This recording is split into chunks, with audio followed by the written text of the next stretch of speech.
Viewers, എല്ലാവർക്കും ദിജോസ് വേൾഡിന്റെ പുതിയൊരു വീഡിയോയിലേക്ക് സ്വാഗതം. പ്രഗ്നന്റ് ആകുന്ന സമയത്ത് ഒരു സ്ത്രീ ശരീരത്തിൽ ഒരുപാട് മാറ്റങ്ങൾ ഉണ്ടാകുമെന്ന് നിങ്ങൾക്ക് അറിയാം.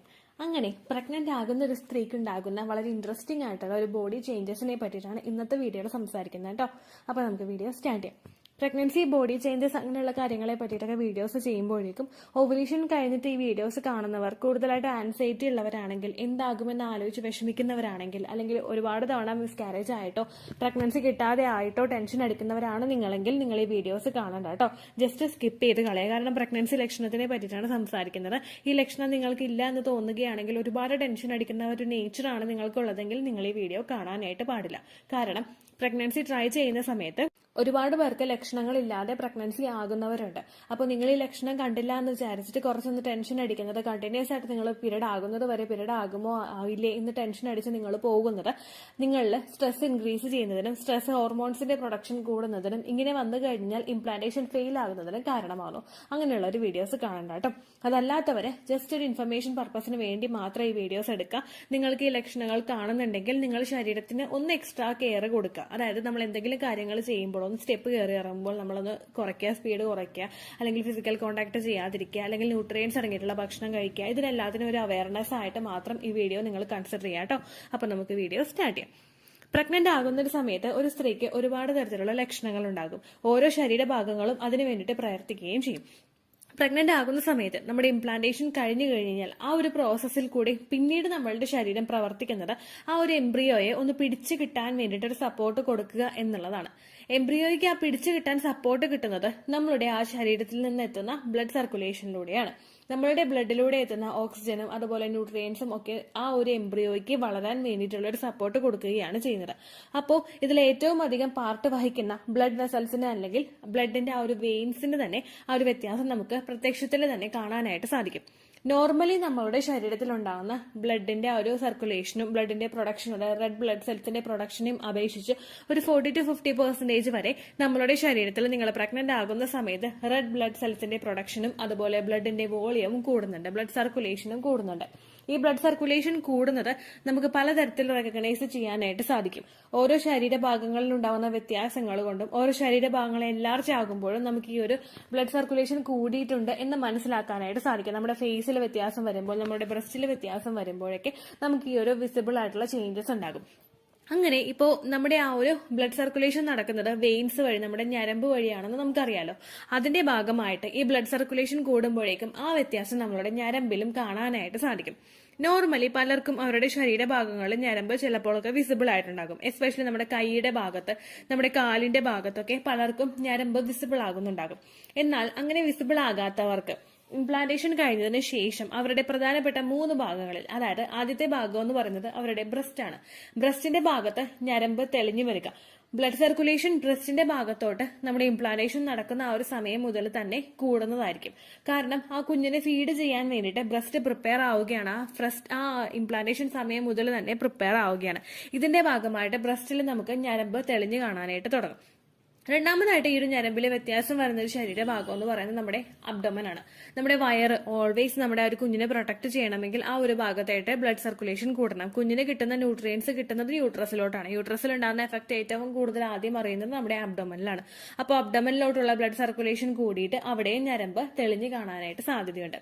അടുത്തതായിട്ട് രക്തയോട്ടം ഏറ്റവും കൂടുതൽ അധികരിക്കുന്നത് നമ്മുടെ ആ ഒരു ലെഗ്സിന്റെ ഭാഗത്താണ്. നമ്മുടെ തൊടയുടെ ഭാഗത്ത്, നമ്മുടെ തൈസിന്റെ ഭാഗത്തോട്ടൊക്കെ ബ്ലഡ് സർക്കുലേഷൻ കൂടുതലായിരിക്കും. പെൽവിക്കിന്റെ ഭാഗത്തോട്ട് ബ്ലഡ് സർക്കുലേഷൻ കൂടുന്നതിന്റെ ഭാഗമായിട്ട് അതിന്റെ എഫക്ട് നമ്മുടെ ആ കാലിലെ ഇടുക്കിലുള്ള ഭാഗത്ത് നമുക്ക് ഫീൽ ചെയ്യാനായിട്ട് സാധിക്കും. അപ്പൊ ഈ 3 ഭാഗങ്ങൾ, നമ്മുടെ ബ്രസ്റ്റ്, നമ്മുടെ ലോവർ അബ്ഡമൻ ഭാഗം, നമ്മുടെ തൈസിന്റെ ഭാഗം, നമ്മുടെ തൊടയുടെ ഭാഗത്തൊക്കെയാണ് ഏറ്റവും കൂടുതൽ ആ ഒരു വെയിൻസിൽ വ്യത്യാസം വരുന്നത്. ഇനി ഈ വെയിൻസിൽ ഏത് തരത്തിലുള്ള വ്യത്യാസമാണ് വരുന്നതെന്ന് നമുക്ക് നോക്കിയാലോ. നോർമലി നമുക്ക് ഉണ്ടാകുന്ന ഒരു വ്യത്യാസത്തിനെ അപേക്ഷിച്ച് ഒന്ന് മാറ്റി നിർത്തി കഴിഞ്ഞാൽ ഒരു ബ്ലൂവിഷ് ആയിട്ടുള്ള ഒരു ഗ്രീൻ, അതായത് നമുക്ക് ഗ്രീനിൽ കുറച്ച് ബ്ലൂ കളറും കൂടി മിക്സ് ആയിട്ട്, ലൈറ്റ് ഒരു ഗ്രീനിൽ ഒരു ബ്ലൂവും കൂടി മിക്സ് ആയിട്ട് എങ്ങനെ ഉണ്ടാവുമോ അത്തരത്തിലുള്ള തെളിഞ്ഞിട്ടായിരിക്കും നമുക്ക് വെയിൻസ് കാണാനായിട്ട് സാധിക്കുന്നത്. ചില ഭാഗങ്ങളിൽ പർപ്പിൾ ആയിട്ടുള്ള ഒരു ടോണിലും നമുക്കിത് കാണാനായിട്ട് സാധിക്കും. എസ്പെഷ്യലി പർപ്പിൾ ടോൺ കാണുന്നത് നമ്മുടെ ആ ഒരു വജൈനൽ ഏരിയയിലാണ്. വജൈനൽ ഏരിയയിലോട്ട് ബ്ലഡ് സർക്കുലേഷൻ കൂടുമ്പോഴേക്കും വജൈനയുടെ കളർ പർപ്പിൾ ആയിട്ട് മാറാറുണ്ട്. ഇത് ആ ബ്ലഡ് വോളിയം എത്തുന്നതിന്റെ ആ ഒരു വ്യത്യാസം അനുസരിച്ചിട്ടാണ് ഇങ്ങനെയുള്ള ഒരു ഭാഗത്ത് നമുക്ക് ആ ഒരു കാര്യത്തിൽ കാണാനായിട്ട് സാധിക്കുന്നത് കേട്ടോ. ബാക്കി 3 ഭാഗങ്ങളിൽ നമുക്ക് ബ്ലൂവും കൂടി മിക്സ് ആയിട്ടുള്ള ഒരു ഗ്രീൻ ഷെയ്ഡിലായിരിക്കും നമുക്ക് ഈ ഒരു വെയിൻസ് വിസിബിൾ ആവുന്നത്. ഏറ്റവും കൂടുതൽ ഇങ്ങനെ വെയിൻസ് വിസിബിൾ ആവാനായിട്ടുള്ള കാരണം നമ്മുടെ ഒരു ബ്ലഡ് സെൽസ് അല്ലെങ്കിൽ ആ ഒരു ബ്ലഡിന്റെ ആ ഒരു വെയിനിലൂടെ പാസ് ചെയ്ത് പോകുന്ന ഭാഗം എന്ന് പറയുന്നത് നോർമലി ഇരിക്കുന്നതിനേക്കാളും കുറച്ചും കൂടി ഒന്ന് വികസിക്കും. ഇതിങ്ങനെ വികസിച്ചാൽ മാത്രമേ ആ ഒരു ഫോഴ്സിലെ ബ്ലഡ് അങ്ങോട്ട് പോവുകയുള്ളൂ. അങ്ങനെ വികാസം വരുന്നതിന്റെ ഭാഗമായിട്ട് ഇതിന് ചുറ്റുമുള്ള ഭാഗത്ത് ചെറിയൊരു വീക്കം അല്ലെങ്കിൽ ഒരു പ്രഷർ വരുന്നതിന്റെ ഭാഗമായിട്ട് ഇത് വികസിക്കുമ്പോഴേക്കും ആ വികസനം നമുക്ക് ശരിക്കും ആ ഒരു കളറിൽ കൃത്യമായിട്ട് വേർതിരിച്ച് അറിയാനായിട്ട് സാധിക്കും. ഓരോരുത്തരുടെ സ്കിൻ ടോൺ അനുസരിച്ച് ഇത് നമുക്ക് എങ്ങനെ എളുപ്പത്തിൽ ഇങ്ങനെ വിസിബിൾ ആകുന്നതിന്റെ അളവും വ്യത്യാസമായിരിക്കും. വളരെ സെൻസിറ്റീവ് ആയിട്ടുള്ള എന്നാൽ സ്കിൻ ടോൺ കൂടുതലധികം ഇംപ്രൂവ് ആയിട്ടുള്ള ഒരു സ്കിൻ ടോൺ ഉള്ളവർക്കൊക്കെ എളുപ്പത്തിൽ ഈ ഒരു വെയിനിൽ വരുന്ന ചേഞ്ചസ് കാണാനായിട്ട് സാധിക്കും കേട്ടോ.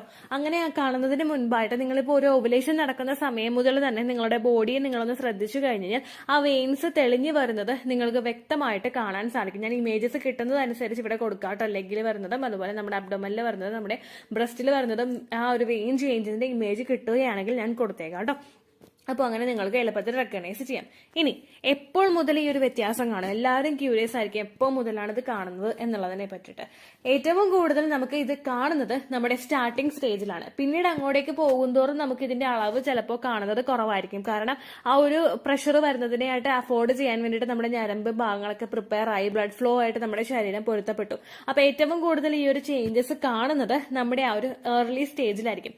ഇംപ്ലാന്റേഷൻ സക്സസ്ഫുൾ ആകുന്ന ആ ഒരു സമയം മുതൽക്കേ തന്നെ നമുക്ക് ഈ ഒരു വ്യത്യാസം റെക്കഗ്നൈസ് ചെയ്യാനായിട്ട് സാധിക്കും. അതായത് ഓവുലേഷൻ കഴിഞ്ഞിട്ട് ഒരു 6 to 12 ഡേയ്സിനകത്താണ് നമുക്ക് ഇംപ്ലാന്റേഷൻ സംഭവിക്കുന്നത്.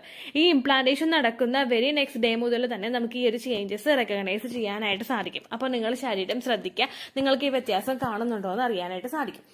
ഒന്നാമത്തെ റീസൺ ബ്ലഡ് സർക്കുലേഷൻ കൂട്ടുന്നതാണെങ്കിൽ രണ്ടാമത്തെ റീസൺ എന്ന് പറയുന്നത് ഹോർമോൺ ഫ്ലക്ച്വേഷൻ ആണ്.